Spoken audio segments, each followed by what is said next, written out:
Congratulations and welcome as our newest member. Let's go ahead and get into the platform. Now that you entered your credit card information, you probably are going to get a screen that kind of looks like this, but it's going to be probably a little bit different.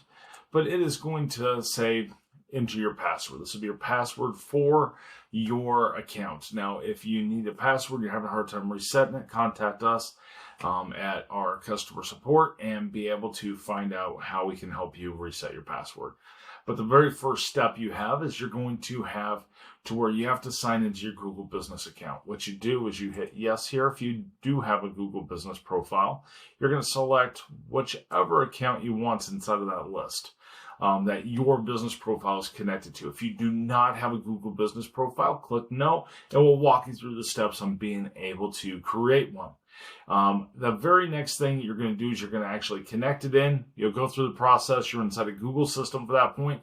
If it keeps tossing you back to the screen, probably that means you connected to an account that doesn't have a Google Business profile. Again, contact us at support and let us know how we can help you be able to get connected.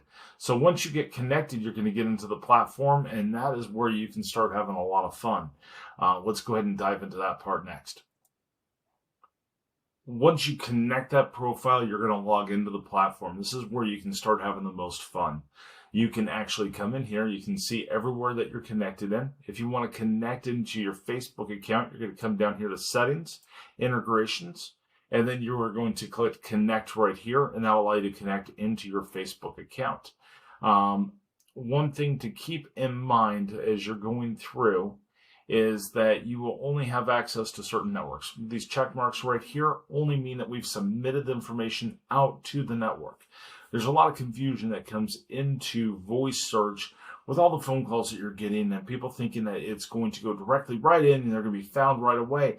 You have to follow the pillars. And I'll link to that video above for how you follow the pillars of local SEO to be able to rank. It's not a short-term play. This isn't a fast, go ahead, get found really quick type of approach. This is a long-term play. Yes, I have customers that report they're getting results in day 2, day 3, day 4 of using the platform, especially if they already have a Google Business profile set up. But I like to say those results are only going to improve if you follow the steps.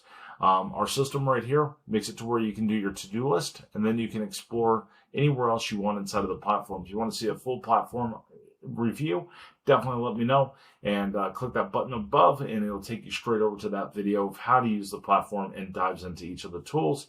Today, I just want to show you how to connect your Facebook account and connect Google Business Profile so you can get started. Let me know if you have any questions. Again, my name is Rob. I'm one of the co-founders here at Simply Be Found, and I want to welcome you as one of our newest members to the Simply Be Found marketing platform or tool, however you want to look at it. Thanks. Have a